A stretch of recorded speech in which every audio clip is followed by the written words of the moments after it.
Every single bit of ice on Earth, from the massive frozen giants of Antarctica right down to the smallest mountain glaciers, just vanished in a single impossible moment.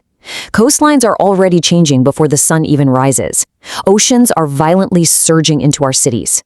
Today, we're exploring a full planetary transformation, a world completely without ice. Well, it actually begins with the sound. The very first thing you'd notice isn't the rushing water. It's a deafening chorus of millions of tons of cracking, groaning, and collapsing ice. Antarctica wouldn't just melt quietly. It would instantly transform into a planetary flood source, shedding unimaginable volumes of water on a scale no human has ever heard. The Arctic vanishes, Greenland follows. And that sheer overwhelming auditory terror, that's the planet's alarm bell for what comes next.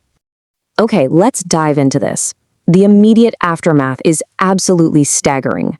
With every frozen reservoir releasing its burden at basically the exact same time, the result is total global panic.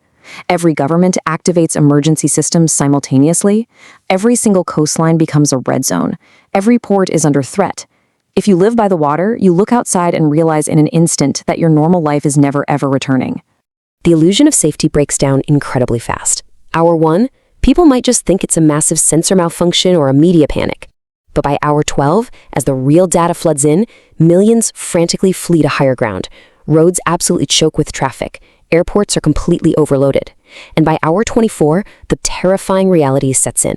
Evacuation is impossible. There are just too many people, nowhere near enough inland safe zones, and completely insufficient time.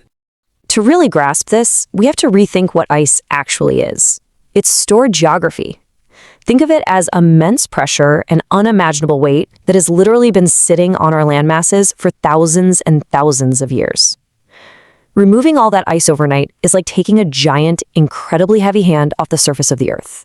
The planet's crust is going to react, and trust me, it's not going to be gentle. This triggers a massive physical reaction known as isostatic rebound. See, once the ice vanishes, the land masses that were trapped underneath spring upwards. This forces the newly melted, displaced water to spread outward even faster. So the water doesn't just passively rise. It actively and violently invades lowlands, swallowing entire islands. Countries built around rivers and deltas are suddenly facing an aggressive, moving wall of water that was never supposed to be there.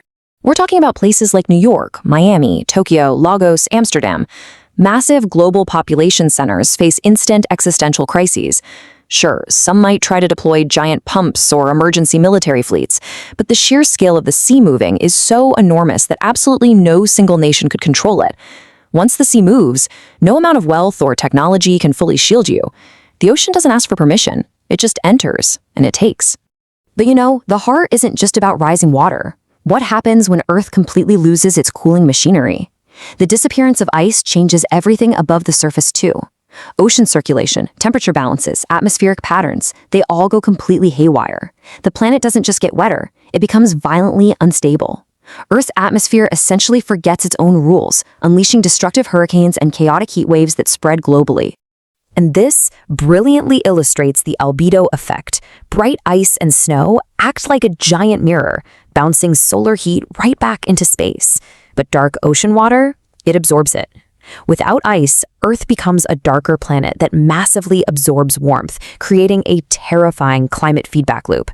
We don't just survive the melt and return to normal, the planet permanently cooks.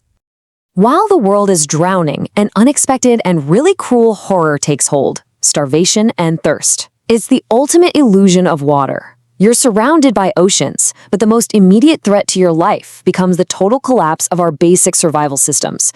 The issue rapidly shifts from escaping floods to the survival of the entire global food web. A rapid domino effect takes hold. First, saltwater intrusion violently destroys our most fertile coastal farms. Next, chaotic weather breaks down global shipping routes. Then, the massive influx of freshwater radically shifts ocean chemistry, killing off major fish populations. Finally, panic buying empties whatever's left, triggering global food scarcity. Suddenly, a person's breakfast relies entirely on glaciers that vanished thousands of miles away. 0. That is exactly the amount of regulated glacial meltwater that would remain in this scenario. A huge portion of the world's fresh water is stored in ice, releasing gradually through the seasons to feed our rivers, our agriculture, and our drinking supplies. With that gone, we face a catastrophic irony, a world completely submerged in rising oceans, but facing a severe drinking water and hydroelectric crisis. Water is civilization. Zero stability in water means zero stability in everything else.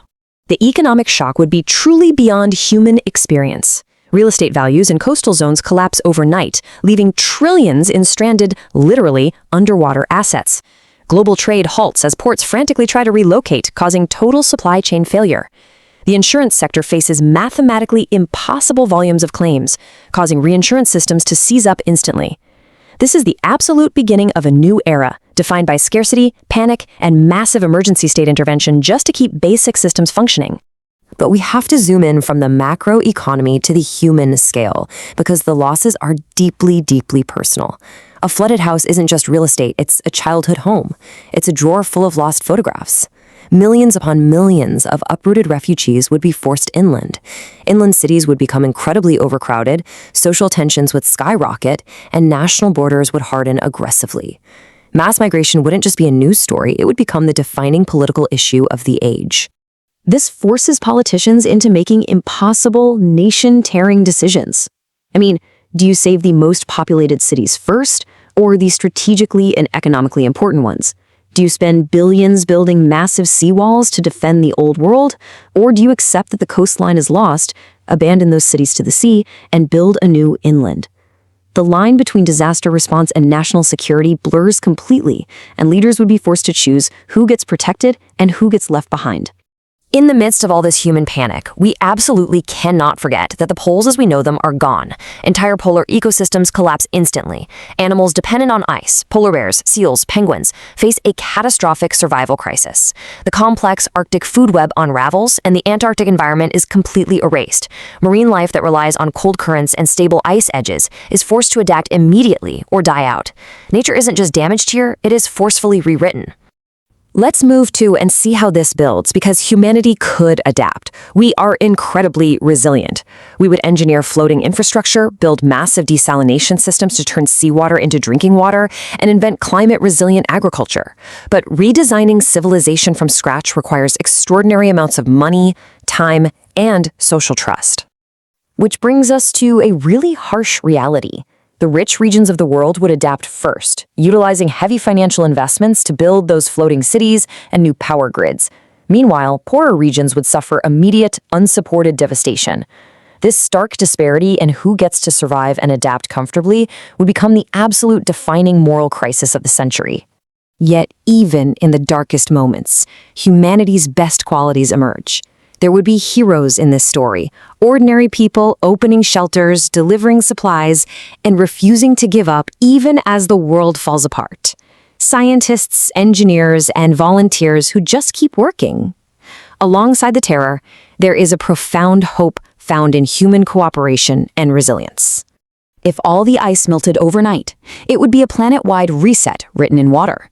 The world would still exist, but it would be a new Earth, one we definitely didn't prepare for, which leaves us with this haunting final thought.